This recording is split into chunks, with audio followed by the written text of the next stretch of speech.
ध्याये सदा सवितृमण्डलमध्यवर्ती नारायणा सरसिजा सरसन्नविष्टि केयूरवाङ्मकरकुण्डलवाङ्किरीटी हारये हिरण्यवपुर्धृतशङ्खचक्र। नमस्कार, स्वागत है आपका आचार्य वाणी में। मैं आचार्य डॉक्टर विक्रमादित्य आपके साथ हूँ। आज का विषय बृहस्पति प्रधान धनु राशि। और बृहस्पति महाराज इन दिनों आपकी राशि के दृष्टिकोण से यदि देखें तो सबसे ज़्यादा ताकत में आने वाले हैं। बहुत जल्दी परिवर्तन के लिए जाने वाले हैं और उच्च के होने जा रहे हैं। लेकिन उससे पहले आपकी राशि में इस वक्त उनका खेल बड़ा अद्भुत होने वाला है। जो सब प्रकार से समस्त ग्रह आपके अगेंस्ट होते हुए भी केवल बृहस्पति आपके लिए अकेले वारे न्यारे करने के योग बनाते दिखाई दे रहे हैं। इस वक्त आपकी राशि में इस अप्रैल के मध्यकाल में शनि सबसे बड़ा परिवर्तन लेकर आ रहे हैं और पूरे विश्व को कहीं ना कहीं अशांत करने की तरफ ले जाते दिखाई दे रहे हैं।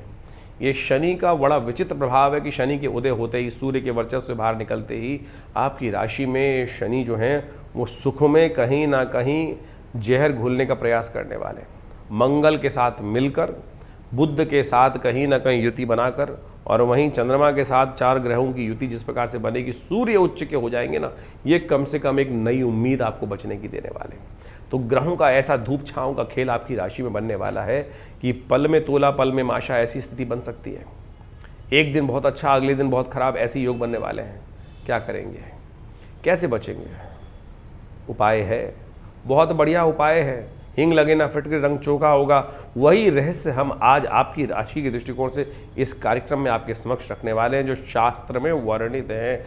चमत्कार है जी हाँ, चमत्कार भाव से आपको समझ लेना चाहिए कैसे आपके लिए वो छाता प्राप्त होने के योग बनने वाले हैं। वो सारी बातें आपकी सबसे बुद्धिमान राशि जो धनु राशि बोली जाती है, जो आपके लिए इस वक्त चल भी रहा है समय बुद्धि से लाभ लेने का। सब कुछ एक तरफ, बुद्धि का बल एक तरफ। आपकी राशि में ऐसा योग बन रहा है जो आप अपनी बुद्धि बल का उपयोग कर कर लाख दुनिया का नुकसान हो, लेकिन आप अपने आप को बचा ले जाने के लिए बिल्कुल रास्ता बनाने वाले हैं। वो कौन सा रास्ता है, क्या कौन सा उपाय है, वो भी हम आपको बताते हैं। सबसे पहले हम बात कर लेते हैं 11 तारीख शनिवार की।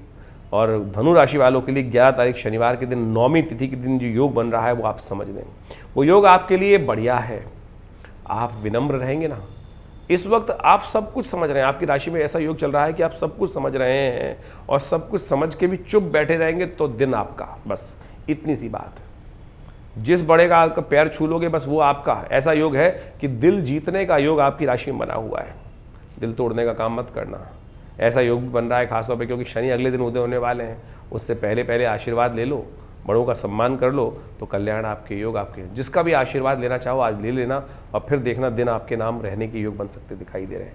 माँ, सबसे पहले तो कोशिश करो, चंडी नौमी है इस दिन, माँ भगवती दुर्गा के मंदिर में जाकर उनको लाल वस्त्र अर्पित करने का प्रयास करें। पुष्पांजलि हाथ में लाल पुष्पों की लेकर भगवान को अर्पित करने का प्रयास करें और इससे बड़ा कल्याणकारी योग बनेगा आपकी राशि के दृष्टिकोण से। सर्वार्थ सिद्धि योग भी बन रहा है, कल्याणकारी योग रहेगा। 12 तारीख रविवार का अवसर, और इस दिन होने जा रहा है सबसे बड़ा परिवर्तन। 2026 का इससे बड़ा परिवर्तन कोई नहीं होगा क्योंकि शनि महाराज उदय होते ही पूरा तूफान लाने की योग बनाने वाले हैं। मंगल वहाँ पहले ही तलवार निकाल के तैयार बैठे हैं। सूर्य वहाँ पहले से विद्यमान है। दोनों अग्नि तत्व के स्वरूप में आकर वहाँ विद्यमान हो रखे हैं। और वहीं शनि का उदय होना, शनि का सूर्य से 13 डिग्री दूर हो जाने के कारण से ऐसा योग बनकर तैयार हो रहा है कि ये सब कुछ जो है वो विशेष तौर पर विस्फोटक परिवर्तन करने का योग ग्रह बना सकते हैं। और आपकी राशि के दृष्टिकोण से आपको ध्यान रखना पड़ेगा सम्मान का। छोटी छोटी बातें कहीं तुनक मिजाजी के कारण से करिष्ठ ना दे दें। इस बात का आपका जो ढैया का योग शुरू हो गया है ना, उस ढैया का प्रभाव बहुत ज़्यादा भयंकर होने वाला है क्योंकि शनि इस वक्त जिस नक्षत्र में चल रहे हैं वो उसका अपना नक्षत्र है, पूर्ण ताकत में है। मंगल भी वहाँ जो स्थिति में है, उच्चा, जिस प्रकार से सूर्य उच्चाभिलाषी है, ये सब ग्रह ताकत में अपनी अपनी ताकत का शौर्य दिखाने के लिए तैयार बैठे हैं। आपको शांत रहना पड़ेगा। इस वक्त आपकी राशि के अंदर दृष्टिकोण से बृहस्पति ने आपके वर्चस्व को बढ़िया बना रखा है, लेकिन ध्यान रखना सरमुंडाते ओले पड़ सकते हैं। इस बात का आपको ध्यान रखना पड़ेगा।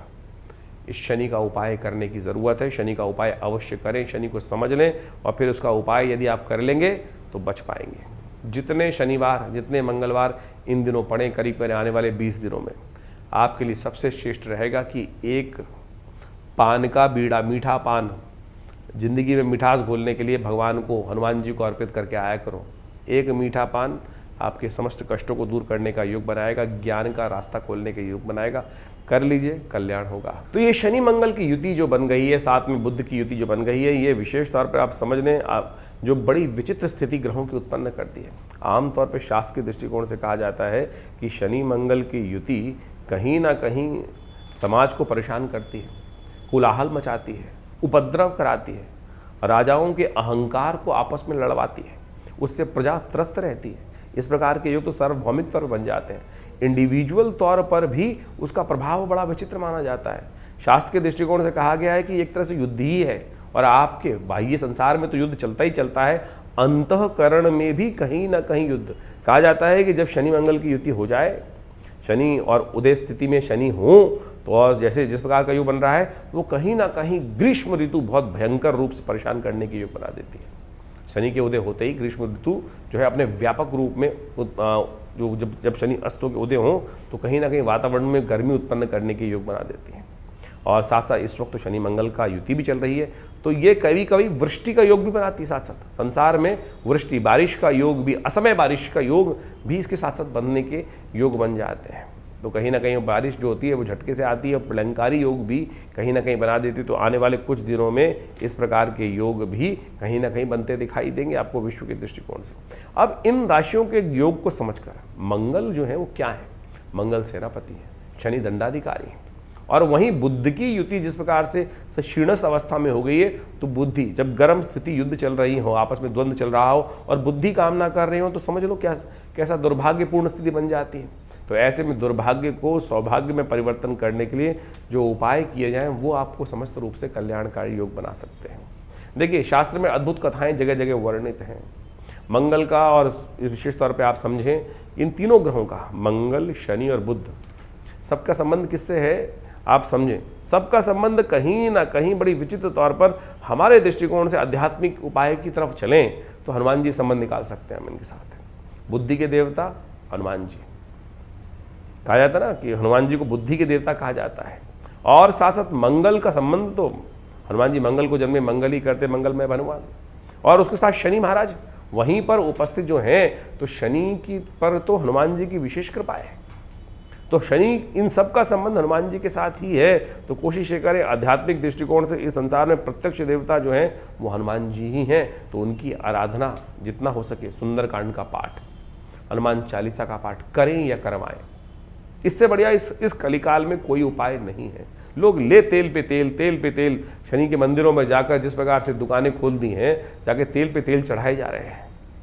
ठीक है, शास्त्र में वर्णित है, उपाय निमित्त मात्र करने का उपाय है ना। एक ऐसे बाबा जी हैं कि जो 100 टीन तेल चढ़वा देते हैं और उसको उठा के बोलते हैं हम ज़मीन में डाल देते हैं। तो उससे क्या होने वाला है? वो ज़मीन को भी खराब करने का प्रयास कर रहे हैं। इससे अच्छा तो वो तेल किसी गरीब व्यक्ति को देंगे, किसी दिव्यांग व्यक्ति को देंगे, कुछ दुख दान कर देंगे, वो ज़्यादा बढ़िया होगा। और भारतीय संस्कृति में कहीं इस प्रकार से यदि अध्यात्म को आप पढ़ें, किसी भी पुराण के अंदर कहीं वर्णित नहीं है कि शनि के मंदिर जिस प्रकार से आज हर चौराहे पे शनि के मंदिर बना दिए जाते हैं एक व्यावसायिक दृष्टिकोण से आधुनिक देवता के तौर पे, तो ऐसा तो कहीं वर्णित नहीं था।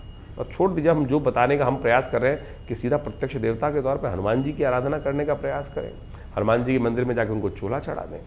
और सबसे बढ़िया तो उपाय ये रहेगा कि इस समय आप सुंदरकांड का पाठ करने का प्रयास करें। सुंदरकांड का पाठ आपके मनोतों को सिद्ध करेगा, आपके अंदर विवेक का उत्पन्न करेगा, भगवान की कृपा, भगवान राम के प्रति श्रद्धा उत्पन्न करने का प्रयास करेगा, मन को सरल करेगा। मन की सरलता जब आ जाए तो बहुत सारे कष्ट दूर हो जाते हैं। तो इसको हमें समझ के कार्य करने का प्रयास करना चाहिए, तो बहुत अच्छा रहेगा। इसके अलावा शनि के स्तोत्र का पाठ, शनि स्तोत्र का पाठ कर सकते हैं, जो दशरथ कृत शनि स्तोत्र है। और वो इतना अद्भुत चीज़ है कि शनि के नेगेटिव प्रभाव को, क्योंकि इस वक्त इन तीन ग्रहों की युति जिस प्रकार से हो रही है वो कहीं ना कहीं कष्ट उत्पन्न करने के योग बना रही है। तो नमः कृष्णाय नीलाय शितिकंठ निभाय च नमः कालाग्नि रूपाय कृतांताय च वै नमः। ये शनि स्तोत्र का है, दशरथ कृत महाराज शनि का स्तोत्र है। इसका नित्यपति पाठ एक बार, ज़्यादा से ज़्यादा 3 मिनट आपको लगेंगे पाठ करने के लिए। और उसका पाठ यदि आप नित्यपति कर लें तो सत्य माने शनि का नेगेटिव प्रभाव कब आएगा, कब चला जाएगा, पता ही नहीं चलेगा। तो इसको सही तौर पे अपने जीवन में आप अपनाने का प्रयास करेंगे तो बहुत सुंदर रहेगा। वैसे इन सबको ठीक करने के लिए अपने नाम से आप सुंदरकांड का पाठ कर सकते हैं, करवा सकते हैं। वैसे हम विवेकानंद योगाश्रम में इन दौरान जब तक ये शनि मंगल का टकराव चलेगा, नित्य प्रति हमारे विभिन्न ब्राह्मणों के द्वारा सुंदर रूप से हनुमान चालीसा का पाठ नित्यपति रहेगा, सुंदरकांड का पाठ नित्यपति रहेगा। आप चाहें तो उस समस्त अनुष्ठान में भाग लेकर अपने लिए, अपने परिवार के निमित्त इन सब चीज़ों के अनुष्ठान में लाभ ले सकते हैं। और हमारा आश्रम में हनुमान जी का सिद्ध जो मूर्ति है वो आचार्य श्री केशव देव जी के द्वारा प्रतिष्ठित की गई। माँ भगवती दुर्गा की जो प्रतिमा है वो मुल्तान से 500 साल पहले लाई गई थी, और वो आज हमारा सौभाग्य है कि हमारे बीच में भगवती का सुंदर श्री विग्रह, 500 साल पुराना श्री विग्रह जो पाकिस्तान मुल्तान से आया था, वो आज विराजमान है। उनके नित्य प्रति आराधना चलती है। तो आप सब वहाँ पे आएँ, उनके दर्शन करें। जो जो कार्यक्रम रहेंगे उन सब के बारे में आपको सूचना समय समय पर हम देते रहते हैं। तो ये जो इस समय संक्रांति के दिन सुंदर योग बन रहा है, इस बार मंगलवार का, उस दिन सामूहिक तौर पर सुंदरकांड की व्यवस्था रहेगी।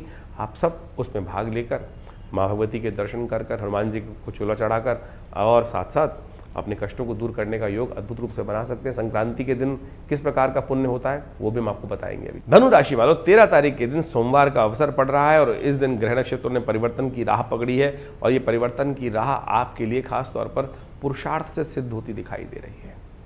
सहयोग प्राप्त होने के योग आपकी राशि में बन रहे हैं। परमार्थ से स्वार्थ की सिद्धि होने के योग आपकी राशि में बनते दिखाई दे रहे हैं। दिखाना परमार्थ जरूर, लेकिन स्वार्थ का ध्यान सबसे पहले रखोगे तो आपके लिए कल्याणकारी योग बनेंगे। ये गजकेसरी योग आपकी राशि में बनकर तैयार हो रहा है। मित्र दूर से उड़ते उड़ते कहीं ना कहीं लाख कंट्रोल करना चाहे, लेकिन फिर भी घी जो है, शहद जो है, वो आपकी छीके में ही फूटने वाला दिखाई दे रहा है। ऐसे लोग आपकी राशि में बनते दिखाई दे रहे हैं। सोने पे सुहागा चाहते हो तो कोशिश ये करो, इस दिन भगवान विष्णु का स्मरण करो। भगवान विष्णु के लिए निमित्त व्रत रखो, एकादशी है, और भगवान विष्णु का स्मरण करके उनको विशेषतः तुलसी दल अर्पित करने से, पंचामृत अर्पित करने से, चरणामृत उनका ग्रहण कर लेने से आपके लिए बहुत सुंदर योग बन सकता है। 14 तारीख का दिन मंगलवार का अवसर है और इस दिन द्वादशी तिथि विद्यमान है। साथ में सूर्य परिवर्तन, बैसाखी का योग है। सूर्य इस दिन अपने नए प्रकाश को प्राप्त करते दिखाई दे रहे हैं। खरमास से समाप्त कर कर एक नया योग बनाते दिखाई दे रहे हैं, और जो आपके लिए बुद्धि को जगाने वाला रहेगा। शुक्र के साथ जिस प्रकार से यहाँ सूर्य का युति होने जा रही है, ये आपके लिए बड़ी कल्याणकारी है। नए चीज़ों को, नई सामर्थ्य को, नई शक्ति को, नई बुद्धि को रास्ता देने का योग आपकी राशि में बनता दिखाई दे रहा है। बुध कुछ नहीं कर पाएंगे इस वक्त, बुध वैसे ही कमजोर स्थिति में चल रहे हैं, लेकिन चिंता ना करना। बृहस्पति ने सूर्य के साथ जिस प्रकार का शुक्र के साथ योग बना दिया है, ये आपके वारे न्यारे करने के योग बना सकते हैं। लाख नेगेटिव अपॉर्चुनिटीज आए, शनि लाख बिगाड़ना चाहे, लेकिन सूर्य और बृहस्पति की आप यदि सानिध्य ले लो तो बहुत सुंदर योग बना सकते हो। बस मंगल को थोड़ा सा नेगेटिव प्रभाव को हटाना पड़ेगा आपको। मंगल और शनि द्वंद्व से हट नहीं रहे हैं। ये द्वंद्वात्मक स्थिति, बस झगड़े वाली स्थिति से बचा के आप यदि आप अपने आप को निकाल लें तो बहुत अच्छा रहेगा। हनुमान जी करेंगे कृपा। हनुमान जी को प्रसन्न करने का प्रयास करो। अकेला चना भाड़ नहीं भूजता, इस बात का ध्यान रखना। अपनी अपनी मत चलाना, बेकार किसी को शिक्षा देने की ज़रूरत नहीं है। जो आपका ज्ञान है, शुक्र और सूर्य के कारण से, बृहस्पति के कारण से आपकी बुद्धि जो आपके अंदर जो बल्ब जगा रही है, बुद्ध के अस्त होते हुए भी उसको अपने लिए प्रयोग करने का प्रयास करो। लेक्चर मत देना। जैसे हम लेक्चर दे रहे हैं, कहीं आप भी ऐसा लेक्चर देना शुरू कर दो तो बस समस्या उत्पन्न हो जाएंगी आपके लिए। जो लोग हमारे अपने अपने ज्ञान के संबंध में आ रहे हैं, तो आप कोशिश करो उसको समझने का प्रयास कर दो। इस वक्त आपकी राशि में यही सबसे बड़ा ज्ञान नहीं, ज्ञान देना नहीं, ज्ञान लेने का प्रयास कर लो।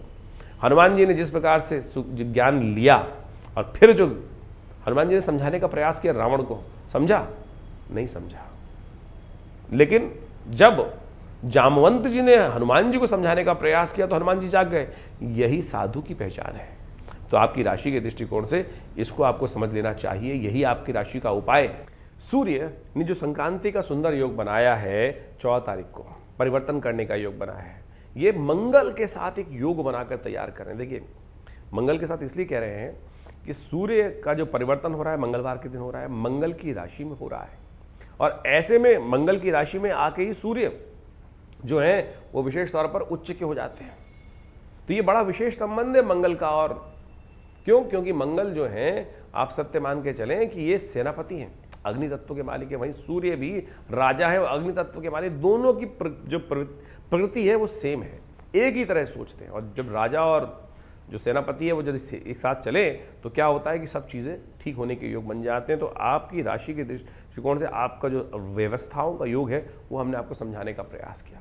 और साथ साथ इन दिनों मंगल के साथ जो शनि का योग बना हुआ है वो बड़ा विचित्र है। सूर्य नारायण है, साक्षात प्रत्यक्ष देवता कहा जाता है भगवान सूर्य को। नित्यपति अपना दर्शन देने के लिए इस धरा पर वो उपस्थित होते हैं और आप चाहें ना चाहें वो सूर्य को प्रत्यक्ष देता। शास्त्र के दृष्टिकोण से कहा जाता है कि प्रातः सूर्य से पहले हर व्यक्ति को उठना चाहिए यदि व्यक्ति सौभाग्यशाली बनना चाहता है। देखिए अब तो सूर्य उच्च के हो गए और इस महीने में सौभाग्य को परिवर्तन करने के लिए शास्त्र कहता है कि सूर्य उदय से पहले उठो। सूर्य आपको ना उठाए, आप सूर्य से पहले उठकर सूर्य को जल उदित होते सूर्य को जल देने का प्रयास करें, अर्घ देने का प्रयास करें। ये सबसे श्रेष्ठ उपाय है।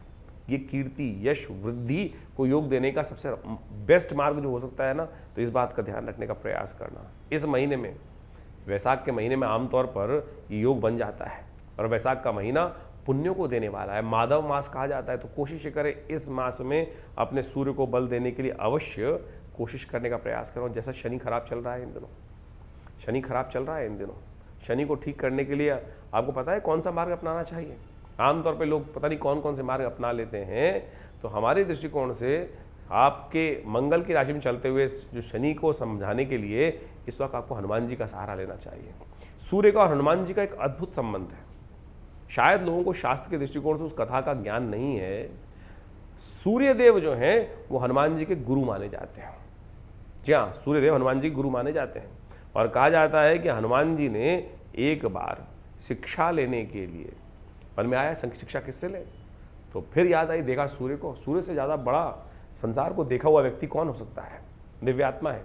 सूर्य संसार को सबसे ज़्यादा उन्होंने ही सही दिशा प्रदान करी है। तो हनुमान जी बाल्यकाल में भी एक बार उड़ के गए थे सूर्य की तरफ, फिर उड़ चले एक बार युवावस्था में, जब शिक्षा लेने की बात आई तो फिर उड़ चले एक बार सूर्य की तरफ। जब सूर्य महाराज ने देखा कि ये वही बालक है जो आ रहा है, पहले बाल्यकाल में भी आया था और ग्रास कर लिया था, तो पूरे संसार में अंधकार हो गया था, तो फिर उनको लगा कि आ रहा है परेशान करने के लिए। लेकिन हनुमान जी से वो थोड़े संकुचाए, तो उन्होंने कहा हनुमान जी से कि भाई हाँ, आप फिर कैसे आना हुआ? तो महाराज आपसे दीक्षा लेना चाहते हैं। तो भगवान सूर्य ने कहा कि दीक्षा देने के लिए शिष्य और गुरु की एक व्यवस्था बननी चाहिए, बैठना चाहिए, बैठ के दीक्षा दी जाती है। और हमारे को तो भगवान ने एक रास्ता बना रखा है। भगवान सूर्य ने कहा कि हमको चलाएमान चलाएमान, हम तो हमेशा चलते ही रहते हैं, तो कहाँ हम रुक सकते हैं, कब शिक्षा देंगे? तब कहा जाता है कि हनुमान जी ने कहा नहीं, शिक्षा तो हमको आपसे लेनी है, कि आपके साथ साथ चलेंगे। तब हनुमान जी ने, सूर्य भगवान ने कहा कि ये सिद्धांत गलत है, टालना चाहते थे वो। अब हनुमान जी ऐसा हठीला जो व्यक्ति हो कि जिसने ठान ली कल्याण का मार्ग, तो वहाँ कहाँ छोड़ने वाले? हनुमान जी से ये हट करने का तरीका भी हमको सीखना चाहिए कि गुरु कृपा प्राप्त करने के लिए किस प्रकार से हट को पकड़ना है, सही हट को पकड़ना है। वो सही हट यदि पकड़ ले, आमतौर पर व्यक्ति गलत हट को पकड़ते हैं और गलत हट को पकड़ने के कारण से अनिष्ट करवाते हैं। लेकिन हनुमान जी ने सही हट पकड़ी। सूर्य के समक्ष भी उपस्थित जब हुए तो भगवान ने बहुत टालने का प्रयास किया। सूर्यनारायण ने, उन्होंने कहा ठीक है, चलते ही रहते हैं। तो बोले हम एक काम करेंगे, आपकी तरफ आपके साथ चलेंगे। तो सूर्य भगवान ने कहा कि जब साथ चलोगे तो कैसे शिक्षा मिलेगी? तो बोले आप जैसे चलेंगे तो आपके समक्ष उपस्थित रहेंगे। तो बोले आप चलोगे तब तो तुम आगे देखते हुए चलोगे तो हमको पीठ दिखाओगे। बोले नहीं, हम उल्टे चलेंगे, आपके सम्मुख रहते हुए जैसे से आप चलेंगे तो ऐसे जब तक आप हमारे को शिक्षा देंगे तब तक हम उल्टे कदमों से चलते रहेंगे। खैर कथा बड़ी विचित्र है और हनुमान जी ने अपनी भक्ति से, अपनी चातुर्य से भगवान सूर्य को भी पिघला दिया, शांत कर दिया। तो हनुमान जी को दीक्षा जो मिली, शिक्षा मिली, वो भगवान सूर्य से मिली। तो आप समझे शनि को ठीक करने के लिए हनुमान जी का आशीर्वाद ही है। तो कोशिश ये करें, हनुमान जी का सानिध्य लेने का प्रयास करें। इन दिनों शनि मंगल का टकराव, सूर्य का ये परिवर्तन जो हो रहा है, तो खास तौर पे एक काम करें कि सूर्य आप अपने निमित्त हनुमान जी की प्रार्थना से अपने इन ग्रहों को ठीक करने का योग बनाएं। हनुमान चालीसा का पाठ अपने निमित्त करने का प्रयास करें, ये सबसे श्रेष्ठ रहेगा। भगवान सूर्य का आशीर्वाद भी मिलेगा, हनुमान जी का आशीर्वाद मिलेगा। और शनि मंगल बुध की युति जिस प्रकार से चल रही है, सूर्य तो आपका कल्याण करने के लिए योग बना ही रहे हैं। कभी कभी हो सके तो कुछ खास उपाय और भी हैं, वो करने का प्रयास करें। भगवान सूर्य को नित्यपति जल दें। ओम गणी सूर्यादित्याय नमः, इस मंत्र का स्तवन करते हुए नित्यपति भगवान सूर्य को जल देने का प्रयास करें। कभी कभी गेहूँ का दान, गेहूं का दान विशेष तौर पर बड़ा श्रेष्ठ, सूर्य के कष्टों को दूर करने के लिए कहा जाता है। और शनि मंगल का जब टकराव चल रहा हो तो शरीर के बल के, शरीर के भार के बराबर अन्न दान करने से भी शारीरिक तौर पर कष्ट होने के दूर करने के योग अद्भुत रूप से बन जाते हैं। तो इसको भी करने का आपको प्रयास कर लेना चाहिए, बड़ा सरलतम रूप रहेगा, तो ये आप धारण करने का प्रयास करें। इसके अलावा क्योंकि शनि मंगल का टकराव चल रहा है तो ऐसे में उस रक्षा कवच प्राप्त करने के लिए एक बहुत सुंदर उपाय शास्त्र में वर्णित है। आप एक काम करें, हनुमान जी का एक रक्षा धागा आमतौर पे हाथ में बांधा जाता है ना, रक्षा कवच के तौर पर, हनुमान जी के सिद्ध मंत्र से सिद्ध करा हुआ ये धागा यदि आप धारण कर लें, जो हमारे विवेकानंद योगाश्रम में मंत्रज्ञों पंडितों के द्वारा विभिन्न रूप से सिद्ध करके ये छोटा सा धागा बनाया जाता है, इसको आप 1 महीने के लिए धारण करने का प्रयास करें।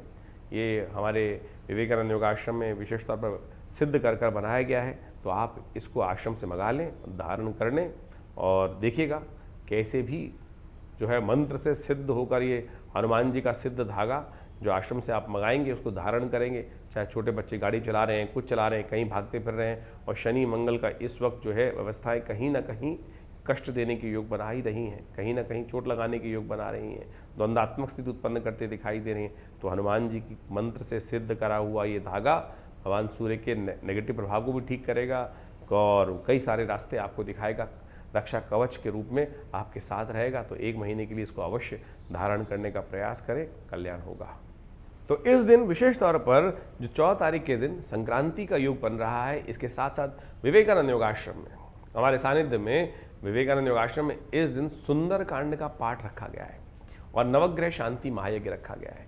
आप सब लोग उस यज्ञ में भाग ले सकते हैं। अपने निमित्त उस यज्ञ में हनुमान चालीसा में, सुंदर कांड में, नवग्रह शांति महायज्ञ में माँ भगवती के सानिध्य में रहते हुए इस समस्त कार्यक्रमों की व्यवस्था रहेगी। आप स्वयं उस कार्यक्रम में बैठकर अपने निमित्त यदि नहीं आ पा रहे हैं तो ब्राह्मणों की सुंदर व्यवस्था आश्रम के द्वारा कर आप लाभ ले सकते हैं। माँ भगवती की कृपा से आपके कष्ट दूर होंगे। धनु राशि वालों, 15 तारीख बुधवार का अवसर आपकी राशि के दृष्टिकोण से बड़ा सुंदर योग बना रहा है। इस दिन ग्रह परिवर्तन की तरफ जा रहे हैं और ये परिवर्तन आपकी राशि के दृष्टिकोण से जो ग्रहों का योग बना रहा है, मन के अनुसार से कुछ नया रास्ता बनने के योग बन सकते हैं, लेकिन स्वास्थ्य के मामले में थोड़ी समस्याएं उत्पन्न करने के योग बन सकते हैं। पेट का ध्यान रखना, विशेष तौर पर आपकी राशि के दृष्टिकोण से इस वक्त चीज़ें पेट पर भारी पड़ सकती हैं। वायु संबंधित रोग थोड़े परेशान करने के योग दे सकते हैं।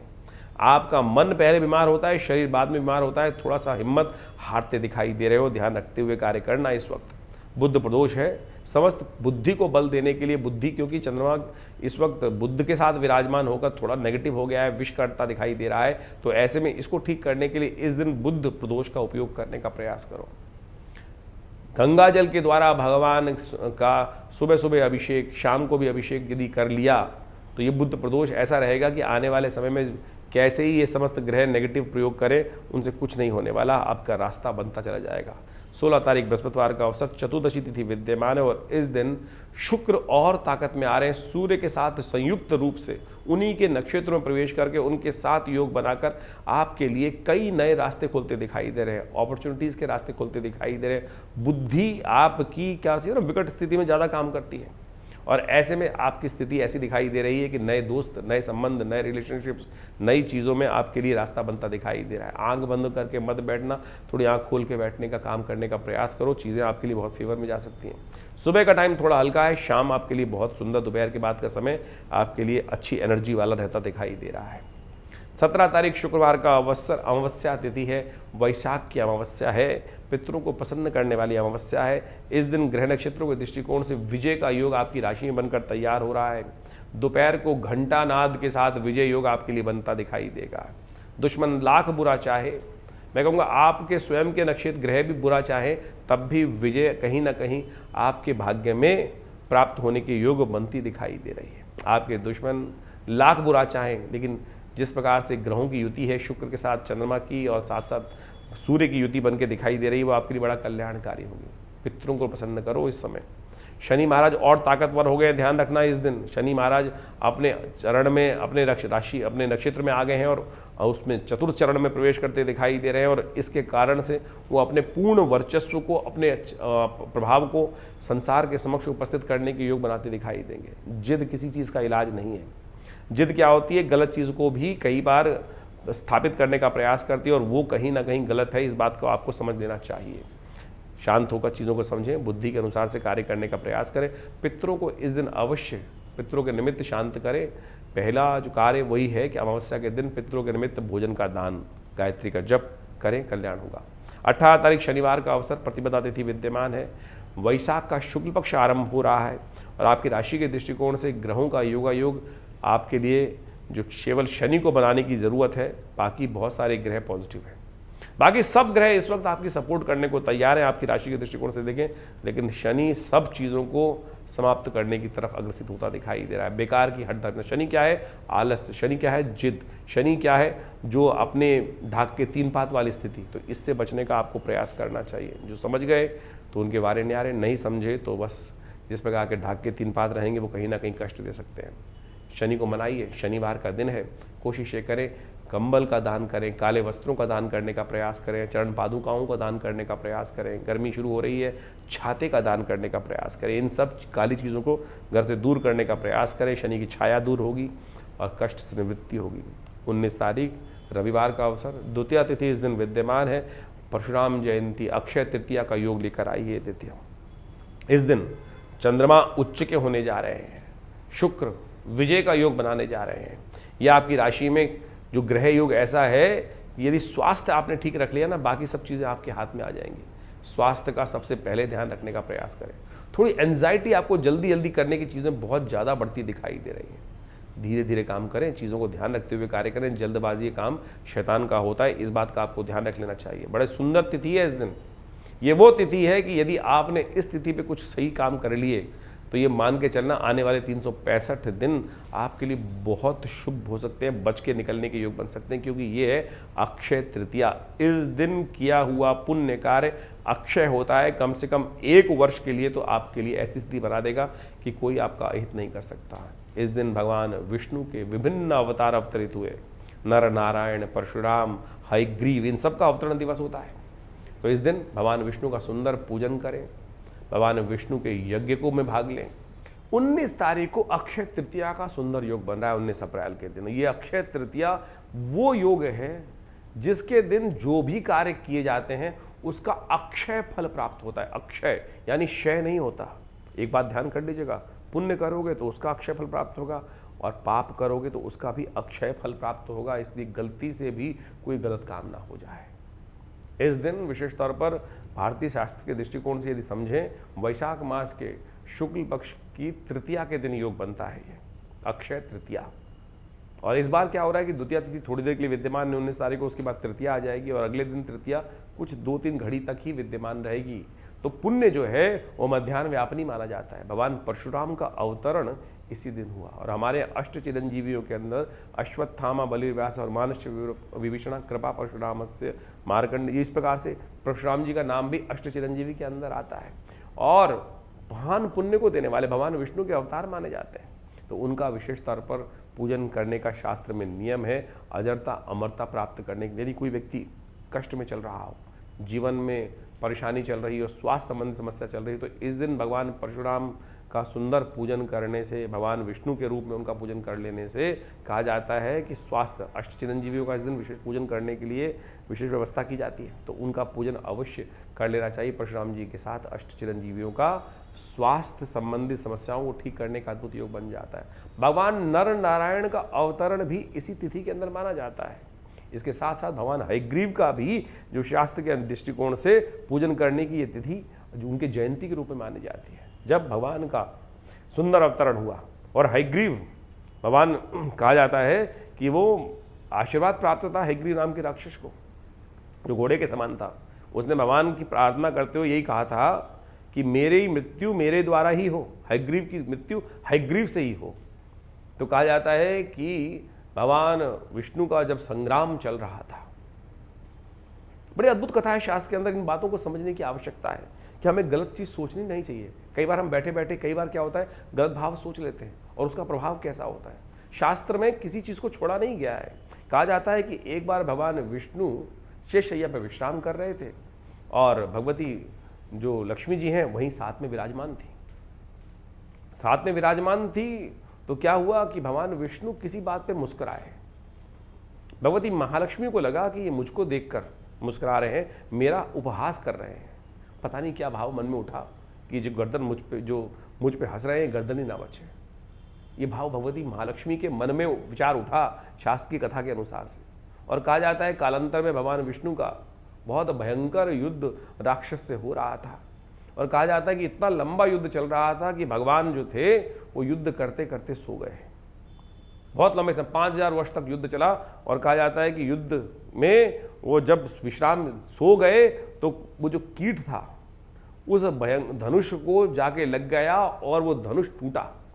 जब वो टूटा धनुष तो कहा जाता है कि प्रत्यंचा जब छूटी तो उस प्रत्यंचा से भगवान विष्णु की गर्दन कट गई। तब देवताओं ने, ब्रह्मा जी ने वहां आकर उनकी गर्दन के ऊपर हयग्रीव की, घोड़े की गर्दन लगाई।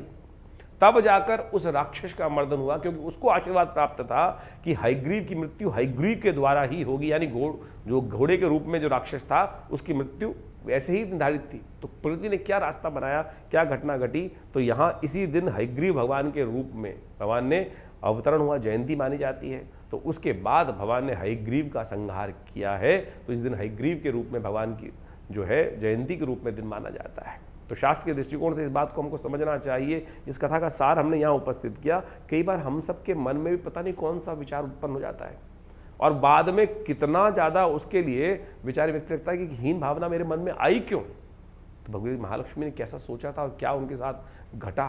तो इस बात को हमें ध्यान रखना चाहिए कि किसी भी मनसा वाचा कर्मणा कोई गलत कार्य किसी के द्वारा ना हो। तो इस बात का ध्यान रखते हुए इस सुंदर पर्व पर, रविवार का अवसर है, विवेकानंद योगाश्रम में हमने भगवान विष्णु का नारायण यज्ञ महाआश्रम पे रखा हुआ है।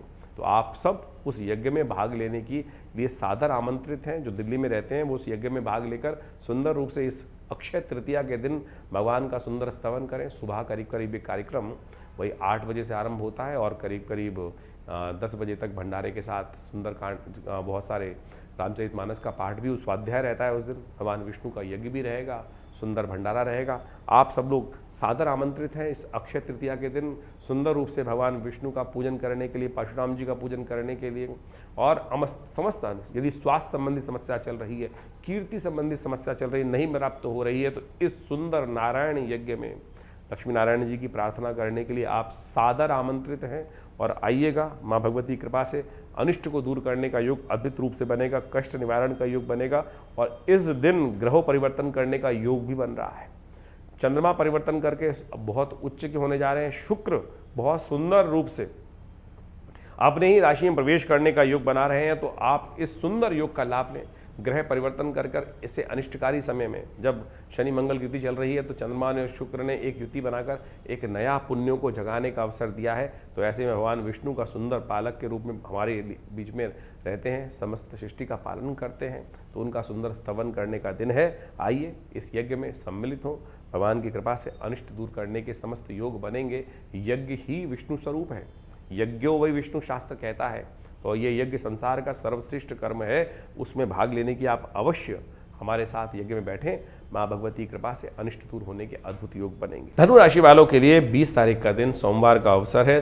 तृतीया चतुर्थी तिथि का योग है, चतुर्थी क्षय हो रही है।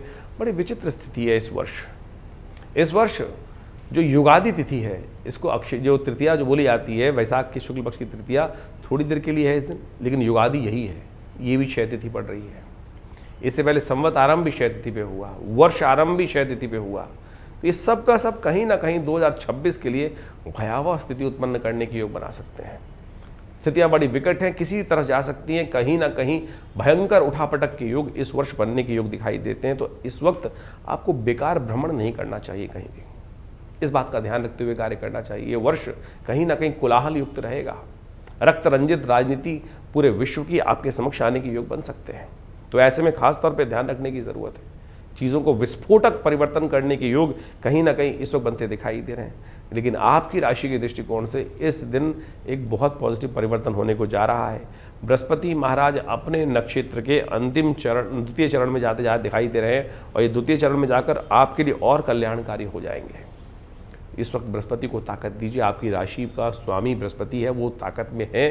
पीली चीज़ों का दान, इस ज्ञान मुद्रा का अभ्यास, मन शांत रखने का प्रयास करें। कोलाहल नहीं, मन शांति। ये ज्ञान मुद्रा जो है बृहस्पति को ताकत देने की मुद्रा है। नहीं ज़रूरत आपको कुछ और पुखराज इत्यादि पहनने की, इस ज्ञान मुद्रा का अभ्यास कीजिए। अभी हम बताएंगे इसके बारे में और भी इस कार्यक्रम के अंत में। देखिए, ग्रहों की कालगणना अभी हमने आपके समक्ष रखी, और इस कालगणना के साथ साथ ग्रहों का परिवर्तन भी आपने समझा कि आपकी राशि के दृष्टिकोण से क्या कुछ प्रभाव पड़ने वाला है। लेकिन एक बात समझें, अनेक अनेक उपाय शास्त्र में वर्णित हैं। विद्वान लोग अपने अपने मतानुसार उसका प्रभाव समझकर, जैसा सा अनुभव उनके आया है उसके अनुसार से जातकों को बताने का प्रयास करते हैं। आध्यात्मिक मार्ग भी हो सकते हैं और साथ साथ भौतिक मार्ग भी हो सकते हैं, या नग पहनने के बहुत सारे लोग मार्ग बन लेते हैं, और नग पहनने के बहुत सारे फायदे भी हैं। लेकिन यदि सत्य रूप में उसकी वास्तविकता देखी जाए तो ये बहुत बड़ा एक ऐसा विषय है कि इसको अच्छे से अनुसंधान करने की आवश्यकता है। एक अभी बहुत बड़े इंडस्ट्रियलिस्ट थे, उन्होंने एक बहुत बड़े ज्योतिषी जो टीवी पर बहुत ज़्यादा आते हैं, कहा जाता है, उनके पास जाकर विचार विमर्श किया। बहुत महंगा, करीब करीब कहा जाता है कि बहुत अच्छी दक्षिणा भी उनको देकर आए, और उन्होंने कुछ नग उनको धारण करा दिए, और जिस दिन से उन्होंने वो नग धारण किए उसके बाद उनकी स्थिति क्या हो गई। ऐसे बहुत सारी घटनाएं हैं। तो आप प्रत्यक्ष रूप से इस बात को समझें कि आपके जीवन में चल क्या रहा है। हमारे जीवन में देखिए, समय है, समय का प्रभाव है, कभी धूप कभी छाँव, कभी लाभ कभी हानि, कभी यश और कभी अपमान। इस प्रकार के योग जीवन काल में बदलते रहते हैं, और ये सारे के सारे जो बनते हैं आपके कर्मानुसार ही बनते हैं। यदि कर्म व्यक्ति सही रूप से करना शुरू कर दे तो सत्य माने जीवन में कष्ट होना। अब कैसे पता लगाएं कि कर्म हमारे द्वारा सही हो रहा है या नहीं हो रहा। देखिए, शास्त्र में कहा गया ना, कई बार हम आपको बोलते हैं अवश्यमेव भोक्तव्यम कृतम कर्म शुभाशुभम। हमने जो कुछ भी कर्म किए हैं उसके कारण से यदि बार बार जीवन में ना चाहते हुए, कौन चाहता है कष्ट आना, लेकिन फिर भी ठीक करना प्रयास लाख कर रहे हैं, लेकिन वो हो नहीं रहे, कष्ट समाप्त होने की तरफ ही नहीं है, तो समझ लें कहीं ना कहीं पुण्यों का अकाउंट थोड़ा कम है। यदि आपके घड़े में पुण्यों का जो अकाउंट है, पुण्यों का जो प्रभाव है, वो इतना लबालब भरा हुआ है, तो थोड़े बहुत कुछ गलत कार्य हो भी जाए तो उससे जीवन में कोई प्रभाव होता नहीं, क्योंकि पुण्यों को। और कई बार क्या होता है कि पुण्यों का अकाउंट इतना खाली हो जाता है कि हाथ टटोलने पर भी, घड़े में हाथ डालने पर भी वो हाथ में आते नहीं हैं। तो इसलिए सीधा सीधा सिद्धांत है, जब जीवन में कष्ट एक के बाद एक आ रहे हों तो समझ लो कि पुण्य का अकाउंट धीरे धीरे कहीं ना कहीं कम हो रहा है, उसको बढ़ाने का प्रयास करें। पुण्य बढ़ाने के बहुत सीधे साधे तरीके हैं, यही नहीं कि बहुत बड़े बड़े पैसे खर्च करके यज्ञ करना है। शास्त्र कहता है मनसा वाचा कर्मणा। देखिए, आपके द्वारा किया गया कर्म अद्भुत रूप से प्रभाव देता है, इस बात को हमें समझना चाहिए। शास्त्र में इसको समझाने के लिए अनेक कथाएं उपस्थित की गई।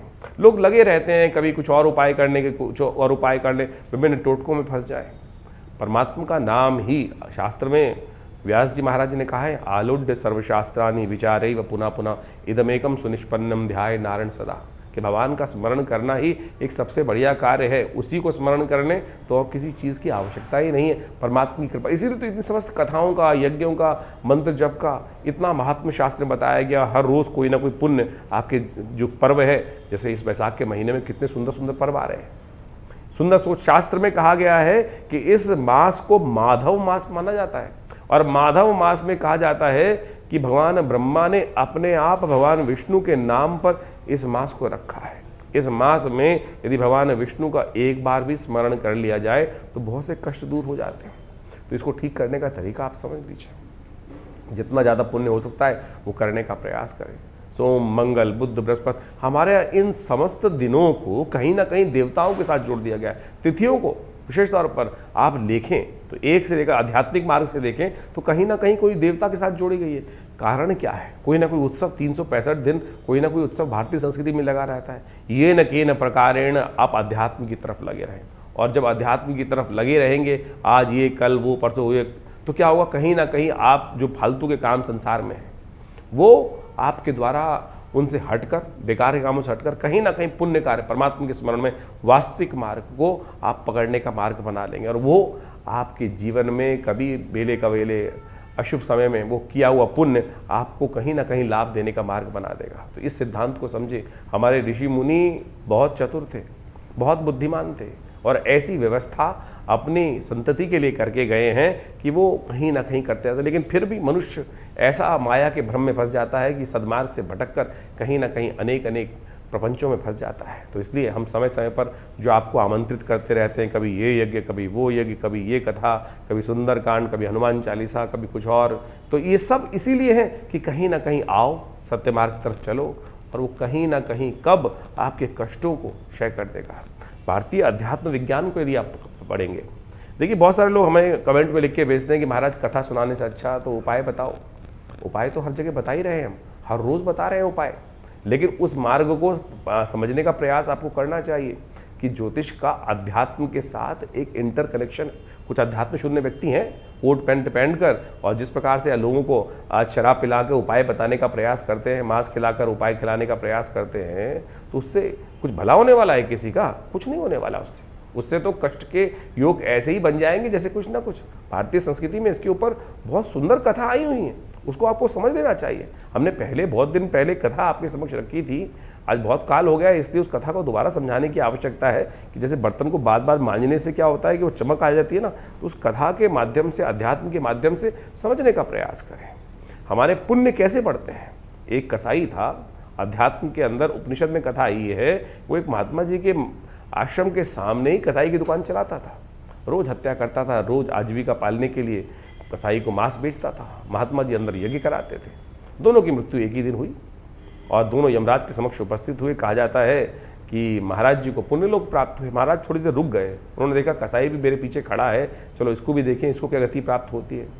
तो देखने में आया कि जो महात्मा को लोक प्राप्त हुए थे वही उस कसाई को प्राप्त हुए। तो महात्मा ने वहाँ यमराज से प्रश्न पूछा कि महाराज, मैंने इतने यज्ञ किए, मुझको वही लोक प्राप्त हुए और मेरे सामने ही हत्या करता था, जीव हत्या करता था, क्या इसको भी वही लोक प्राप्त हुए? तो यमराज जी ने उसका प्रश्न का, बड़ा सुंदर महात्मा के प्रश्न का, संत के प्रश्न का उत्तर दिया कि महाराज, इसके शरीर से ये कार्य हो रहा था, लेकिन मन से नहीं हो रहा था। मन से तो आपको ये देखकर यही भाव रखता था कि कैसे महात्मा इतने सुंदर कार्य कर रहे हैं और मुझे कुछ आता नहीं है, कब ये मेरा पुण्य जागेगा, मैं इससे हटकर पुण्य की तरफ, महात्मा के दिए हुए एक पुण्य कर्म की तरफ, जैसे यज्ञ इत्यादि, कथा इत्यादि की तरफ जाऊंगा। तो आप समझें कि आप जो भी कर्म कर रहे हैं वो तो आपके भाग्य अनुसार, आपके समक्ष, प्रारब्ध के अनुसार से आपके समक्ष आ रहा है, लेकिन यदि उससे निवृत्त होना चाहते हो तो उसमें लिप्त मत हो। ये उपनिषद की कथाएं आपके मति भ्रमों को दूर करने का प्रयास करती हैं। तो इन सब सिद्धांतों को आप समझ के कार्य करने का प्रयास करेंगे तो बहुत अच्छा होगा। इस वैशाख के महीने में जिस प्रकार से कहा गया है कि भगवान विष्णु का सुंदर स्मरण, जैसे कार्तिक के महीने में स्नान करने का पुण्य लाभ होता है ना, वैसा ही पुण्य लाभ इस वैशाख के महात्म्य में कहा गया है। कहा जाता है पद्म पुराण में, स्कंद पुराण में, इन समस्त ग्रंथों के अंदर इस मास का अत्यधिक महत्व कहा गया है। कोशिश करें अपने जीवन में इन महात्मों को पढ़ने का प्रयास करें। महात्मा क्या है? टेस्टिमनीज। ये टेस्टिमनीज हैं कि जो जो जीवन में किसके घटना घटी, उन्होंने उसको सारगर्भित शास्त्र के अनुसार से किया, और उन शास्त्रों की बातों को आप यदि स्वतः पढ़ेंगे, अध्ययन करेंगे, संतों के मुख से सुनेंगे, तो आपके मन में भी विश्वास जागेगा और आपको उस कष्ट निवृत्ति का योग, यानी उससे बचने का मार्ग आपको अद्भुत रूप से मिल जाएगा। आसान बहुत रहा है, तिल की ओट पहाड़ है। आप समझें, अध्यात्म का रहस्य इतना सुंदर है, लेकिन हम विडंबनाओं में फंस जाते हैं और पता नहीं कहाँ कहाँ, कौन कौन से, किस किस स्थितियों में फंसकर कहाँ कहाँ कौन कौन से कार्य करते चले जाते हैं। सिद्धांत बहुत सीधा है, किसी भूखे को खाना खिला दो। और इस वैशाख के महीने में तो जितने पुण्य कार्य कर सकते हैं। देखिए, संक्रांति का योग इस महीने में पड़ता है, इसके बाद नरसिंह भगवान की जयंती का, कूर्म अवतार का योग इसी मास में पड़ता है। इसके साथ साथ अक्षय तृतीया, जिसके अंदर परशुराम जयंती का सुंदर पर्व मनाया जाता है। भगवान विष्णु के अनेक अवतार इसी मास में उत्पन्न हुए। और तो और युगादि भी, युग का आरंभ भी कहा जाता है अक्षय तृतीया, जिस दिन शुद्ध रूप से व्याप्त हो उस दिन से युगादि, युग का आरंभ भी कहा जाता है कि इसी तिथि से हुआ। अक्षय तृतीया यानी जो कुछ कार्य कर रहे हो उसका अक्षय फल प्राप्ति का योग सारे के सारे वैशाख के महीने में आने वाले हैं। तो वैशाख का महीने का पुण्य बहुत अच्छा है। पुण्य कमाने का तरीका बहुत साधारण है, सीधा है, और कोई बहुत ज़्यादा रहस्य में नहीं है। ओम नमो नारायणाय, इसका यथाउचित भाव से स्मरण करने का प्रयास करें। हमने इस बार बहुत सारे कार्यक्रम आश्रम में समय समय पर आपको अवगत कराते रहते हैं, अपने चैनल के माध्यम से आपको बताते भी रहते हैं। कोशिश ये करें उसी मार्ग पर सीधे तौर पर चलने का प्रयास करेंगे तो बहुत कल्याण का मार्ग अवश्य होगा और कष्टों से निवृत्ति का योग बन जाएगा। ये न कि न प्रकार न जो भी हो, कैसे भी व्यवस्था बन जाए, किसी भी बहाने से उस परमात्मा के स्मरण का योग अपने जीवन में बनाने का प्रयास करें। हमारे आश्रम पे पिछले करीब 60-70 सालों से नित्य 8 घंटे यज्ञ होता है, और रविवार को तो उस कार्यक्रम में हम सबको समय समय पर आमंत्रित करते ही रहते हैं। तो आप सब उस रविवार के कार्यक्रम में, जो सुबह 8 बजे से लेकर करीब 11 बजे तक चलता है, भंडारा रहता है नित्यपति, उसमें भाग ले सकते हैं। बहुत सारे आश्रम में व्यवस्थाएं, गौशाला, हॉस्पिटल है पूरा, योग, प्राकृतिक चिकित्सा इत्यादि का, उसमें भी आप भारत सरकार के पैनल पर है, और बहुत सारी इंश्योरेंस कंपनीज़ के पैनल पर है। योग, प्राकृतिक चिकित्सा इत्यादि का बहुत सारे कार्य समय समय पर वहाँ पर चलते ही रहते हैं। इसके अलावा अभी विश्व योग दिवस का बहुत बड़ा कार्यक्रम किया जा रहा है, और उसके अंदर लगातार योग की विभिन्न श्रृंखलाओं के माध्यम से बहुत सारे कार्यक्रम भारत सरकार के साथ मिलकर विवेकानंद योग आश्रम की तरफ से पूरे भारत में सब जगह जगह पे किए जाते हैं। और उसी श्रृंखला में बहुत एक अद्भुत विज्ञान है जिसको मुद्रा विज्ञान कहा जाता है। विभिन्न हाथ के द्वारा बनाई जाई आकृति जो है वो हमारे आश्रम के द्वारा ही, हमारे पिता आचार्य श्री केशव देव जी के द्वारा ही पूरे विश्व में जगह जगह पहुंचाई गई हैं। आप समझे, इतनी छोटी छोटी चीज़ें, और इन मुद्राओं का, योग विज्ञान की मुद्राओं का अद्भुत लाभ है, आध्यात्मिक भी और साथ साथ आपके शारीरिक तौर पे कष्टों को दूर करने के लिए भी, ग्रहों के प्रभाव को भी ठीक करने के लिए। जैसे किसी का बृहस्पति खराब है, अब लाखों रुपए खर्च करके लोग पुखराज पहन रहे हैं, अरे केवल ज्ञान मुद्रा का अभ्यास कर लो। ये पहली उंगली अंगूठे के साथ लगाकर चलते फिरते उठते बैठते इस ज्ञान मुद्रा का अभ्यास करो, देखो बिना किसी और चीज़ के, बाह्य किसी चीज़ की आवश्यकता नहीं है। बृहस्पति के नेगेटिव प्रभाव को ठीक करने के लिए ज्ञान मुद्रा अद्भुत रूप से कार्य करती है। शनि किसी का खराब चल रहा है, जैसे बहुत सारी राशियों में अलग अलग प्रभाव हम आपको बताते हैं। शनि मंगल का टकराव इस वक्त बड़ी अजीब स्थिति में पहुंच गया है, पूरे विश्व को कहीं ना कहीं आतंक ग्रसित करने का योग बना रहा है। तो ऐसे में शनि के दुष्प्रभाव को ठीक करने के लिए इस मुद्रा का अभ्यास, जिसको शून्य मुद्रा भी कहा जाता है, आकाश तत्व को अंगूठे के बेस पे लगा देने से शनि का नेगेटिव प्रभाव जो कुंडली में है उसको ठीक करने के लिए मुद्रा अद्भुत कार्य कर देती है। छोटी सी मुद्रा है, देखिए शनि का नेगेटिव प्रभाव चल रहा है, शनि बिल्कुल ठीक नहीं चल रहा है, तो पहली सबसे बीच वाली उंगली को अंगूठे के बीच पे लगाया और शनि के नेगेटिव प्रभाव को समाप्त करने के लिए, खत्म करने के लिए जो शनि का मंत्र जप कर रहे हैं, ओम प्रांग प्रींग प्रौंग से शनिश्चराय नमः, ये मुद्रा विज्ञान की अद्भुत, भारतीय योग विज्ञान की। आप समझे कि योग और मुद्राएं सब ये चीज़ें इंटर रिलेटेड है कि नहीं है, ज्योतिष से संबंध रखती हैं, लेकिन लोग इसके प्रभाव को समझते नहीं हैं। करेंगे तो देखिए लाभ प्राप्ति के योग बन जाएंगे। सूर्य, किसी को अपने वर्चस्व को, पर्सोना का बढ़ाना है, कैसे किस प्रकार से ठीक कर सकता है। ज्योतिषीगण बहुत सारे जो होते हैं नग बेचने वाले, वो कहते हैं माणिक्य पहन लो, अरे हम आपको सीधा उपाय बताते हैं। सूर्य यदि किसी की कुंडली में कमज़ोर है तो, या सूर्य का माउंट बैठा हुआ है, तो ये सूर्य मुद्रा है। जो रिंग फिंगर है उसके अग्रभाग को अंगुष्ठ के अग्रभाग से जोड़ देने से ये सूर्य मुद्रा बन जाती है। और अद्भुत रूप से समझें कि ये सूर्य मुद्रा आपकी पर्सनालिटी में, आपके पर्सोना में, आपके व्यक्तित्व में, आपके ओरा में एक ऐसा अद्भुत चमक उपस्थित कर देगी। तो ध्यान में ओम घृणी सूर्य आदित्याय नमः इस मंत्र का जप करते हुए 108 बार जप करें, और नित्य प्रति इस मुद्रा का कुछ देर अभ्यास करके तो देखें। देखिए अपने आप आपके उस ओरा के अंदर अद्भुत रूप से परिवर्तन लाने का योग, बिना किसी उपाय के, बिना किसी और चीज़ के, बाह्य चीज़ पे, यानी कोई नग धारण करना या कुछ और चीज़, इससे अद्भुत रूप से लाभ प्राप्त होगा। यदि किसी का बुद्ध बहुत वीक है, आमतौर पे जब बुद्ध वीक होता है तो क्या होता है कि बहुत सारी समस्याएं उत्पन्न हो जाती हैं। बहनों के साथ संबंध में, कई प्रकार से स्त्रियों के साथ संबंध खराब कर देता है, परिवार में जितनी मौसी इत्यादि उनके साथ संबंध खराब कर देता है, और तो और दांतों संबंधी समस्याएं उत्पन्न करने के योग बना देता है। तो ऐसे में बुद्ध का जब नेगेटिव प्रभाव चल रहा है उसको ठीक करने के लिए, बुद्ध के नेगेटिव प्रभाव को ठीक करने के लिए क्या किया जाए। बुद्ध की ये मुद्रा है, इसको जलोदर मुद्रा बोला जाता है, कि इसको कर लेने से बुद्ध के नेगेटिव प्रभाव को ठीक करने के लिए ये अद्भुत रूप से कार्य करती है। यानी बुद्ध की उंगली को अंगूठे के बेस पे लगा देने से ये बहुत ज़बरदस्त तरीके से आपकी समस्याओं को दूर करने का योग अद्भुत रूप से बनाएगी। ये छोटी छोटी मुद्राएं हैं, हम समय समय पर इनका प्रभाव आपको समझाते रहते हैं। कोशिश ये करें इन सब चीज़ों के साथ जुड़ने के लिए। हमारे विवेकानंद योगाश्रम की तरफ से बहुत सारी पुस्तकें प्रकाशित की गई हैं, समय समय पर बहुत सारी कॉन्फ्रेंसेस हम करते रहते हैं, और बहुत सारी कथाएं भी समय समय पर। हर मंगलवार को सुंदरकांड का पाठ होता है, और दिल्ली में कहीं ना कहीं मंगलवार शनिवार को हमारे द्वारा कहीं ना कहीं सुंदरकांड के पाठ की व्यवस्था चलती ही रहती है।